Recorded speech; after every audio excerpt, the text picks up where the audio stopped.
and all of that. This is a little bit of an example of what I'm seeing happen on the left that kind of reinforces your point. You know, you go to Scandinavian countries and they don't have a federal minimum wage. What they have is trade unions who negotiate wages based on their workers. Right. That's why I want worker power, right? That's why I want workers to be organized. I think it's a far better solution to have labor unions engage in those negotiations and those debates with the employers, as opposed to sitting around and waiting for this insanely corrupt federal government to keep their promises in raising the minimum wage. Minimum wage hasn't been raised. Trade unions also provide the unemployment benefits, by the way, in Scandinavia. They do, that's right, yeah. They essentially do the job of what the federal government tries to do here. One of the major components or factors in wages stagnating beginning in the 1970s was the decline of labor union membership. So that was the decade when labor unions really started to kind of fall apart. To the point where we are today. Now we're starting to see a little more labor militancy. Honestly, that's the only thing that's giving me a little bit of optimism and hope for the future, because I've kind of given up on thinking that the federal government is going to solve these issues that workers have been dealing with for decades now. But to your point, I do think that there are solutions that are outside of the federal government, and it's really about empowering ordinary people. But it's going to take a lot of work. It's going to take organizing. It's going to take putting your cultural differences aside, because that's an issue that the left has as well, in my opinion, where they want everyone to be pure, everyone to be exactly in line with them ideologically, culturally. Americans are not like that, though. There's a lot of diversity of thought, diversity of opinion. We have different lived experiences, different backgrounds. We need to meet people where they are, and not assume that someone who might disagree with you on something is automatically a bad person or a rabid right-winger or whatever they want to, you know. The problem is that diversity of thought, that diversity of opinion, it doesn't exist within the Democratic Party, Anna. It doesn't exist within the progressive movement. It doesn't exist within the moderate movement or the liberals or the Democrats or the media mafia cartels, or the alphabet networks, or the Hollywoods and hypocrite, or academia or universities. That diversity of thought, diversity of opinion is completely persona non grata. They don't want to hear about it. They don't want to know about it unless you are lockstep, with them, Nazi goose stepping basically with the left and the Democrats and the liberal establishment. Because if you're totally against them, look at it. Conservative black, conservative Latinos, conservative women.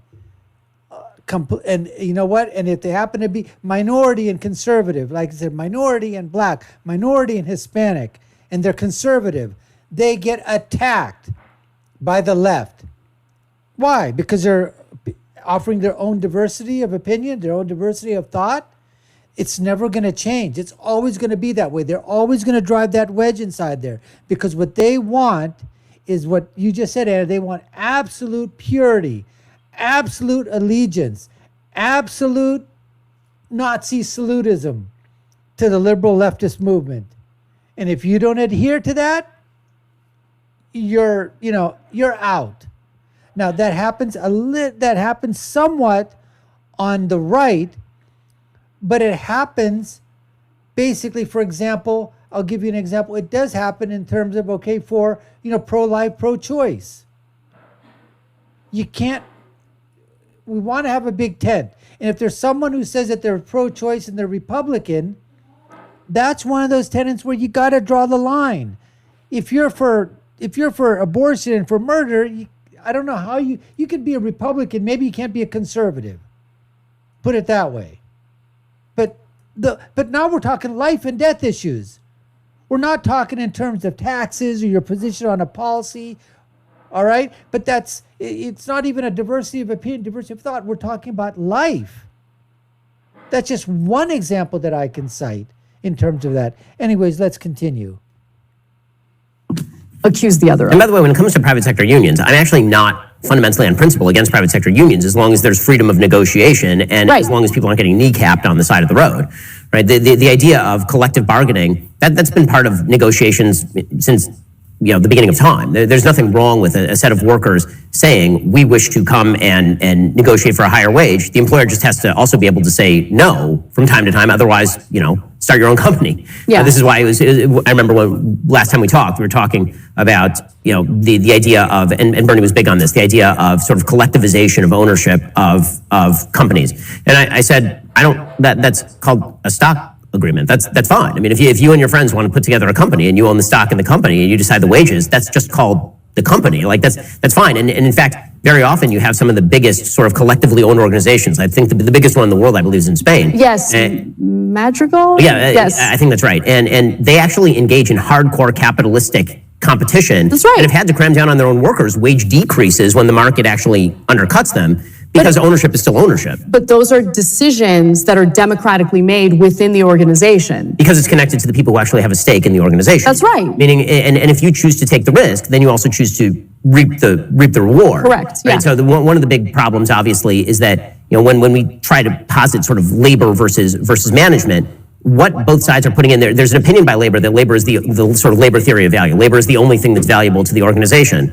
And I don't agree with that, but it is a huge revenue. I mean, the revenue is created by the workers, and I think that part of the equation is completely left out of the discussion when you're in America. Well, again, I mean, I think that part of the revenue is created by the worker. Some is created by the capital risk that was made by the person. Sure. Some of it's created by the corporate structure, and this is why, again, I'm not against collective bargaining in a free market system where you're saying, listen, and we do this on an individual level. I think one of the big problems that we've had in terms of collective bargaining is that because it used to be that labor was very striated, it was a lot easier to do collective bargaining because so many jobs now are sort of individualized. This isn't to speak to like fast food workers or something, but you're talking about, at our company, for example, or your company, for example, you have very specialized jobs. And so the idea that you can collectively bargain for very specialized jobs with very specialized job descriptions, it's actually incredibly hard to do that with any level of actual rationale. No, I mostly agree with you on that. So for instance, look, we have a portion of TYT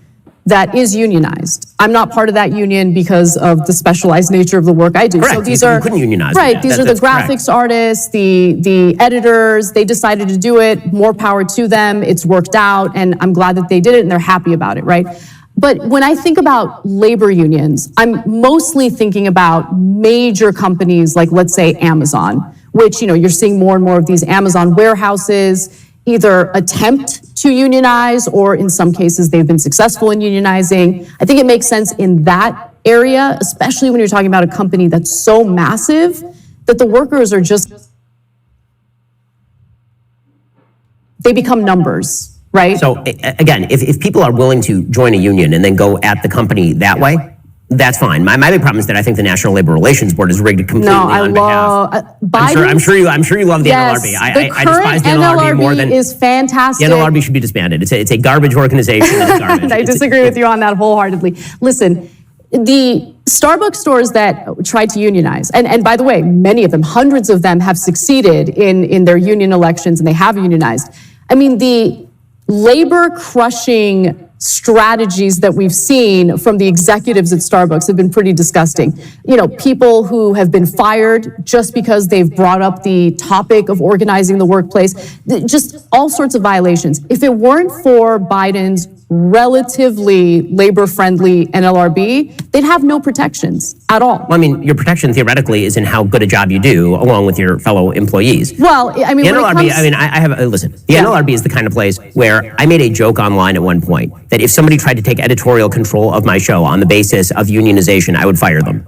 And the NLRB... They can't, though. I mean, that is a ridiculous thing for anyone to attempt to do. Of course, the NLRB sent me a missive, and I had to get a lawyer to explain to them that, number one, it's a joke, and number two... Wait, they actually try to do that? Oh, yes. This is Ben Domenech over at the Federalist. Federalist. Yeah, it is. It's 100% a free speech issue. Number two, editorial control is not implicated by labor contracts. Labor contracts are about wages and hours. Correct. Right, and working conditions. It's not you get to unionize at the Daily Wire to decide that you don't like my editorial control. I'm the owner of the company. That's not how that works. Right. So, I mean, the regulatory overreach there is really bad. This is not to deny that there are circumstances. You're a coal miner, and all the coal miners in town are being jobbed by the machinery. Of course you should unionize, right? Norma Ray. Okay, fine. But the idea that the federal government is supposed to cram down on Amazon, that it has to pay people a certain wage when there are other people who are willing to work for below that wage in the same exact town, like, how is that consensual? Consent seems to need to exist on both sides when it comes to labor relations. Yeah, look, the NLR. So anyways, let's just end it here or whatever. And look, on this topic here, I sort of agree with, I think seems that there's more agreement here between Ben and Anna than on some other subjects. And in unionization, private sector unions, listen, if there's a company out there and the people and the employees, they want to form a union, listen, have a vote, decide to unionize or not unionize. As far as a company crushing down, firing those employees or whatever, I don't like that myself personally. I mean, company's got to do what it's got to do, but I mean, I would suggest, I don't think that you should be able to, like Ben said, depends upon, how good you are at your job. What are you doing or whatever? Now, if you're making waves, if you're doing things that are basically doing negatively impacting, now a company could say, well, bringing up the fact of, organizing, a union is detrimental to my company. I don't see where that's happening in terms of that. Just to organize. And then once, if they decide, yes, they want a union, then they, discuss negotiations with you. You decide what you can and you can't do. If you can't do it, then guess what? You can't meet. There's other people out there that are going to take those jobs. But to have somebody from the federal government come down and cram down on companies and say, this is what you have to pay, this is what you have to do, I'm completely against that. Anyways, we appreciate you taking the time to watch. You've been watching the Dr. Nasir Shaikh Show. I've been your guest host. My name is Dr. Nasir. If you haven't done so, subscribe to our channel, hit the notification bell, like, share, and follow us. Comment below. Let us know what you think. This was the debate between Anna and Ben, part 7, I believe. And I'll leave with my final thought, which is, when you're right, you're right. And when you're left, you're wrong. We'll see you again next time, folks. Take care and stay safe.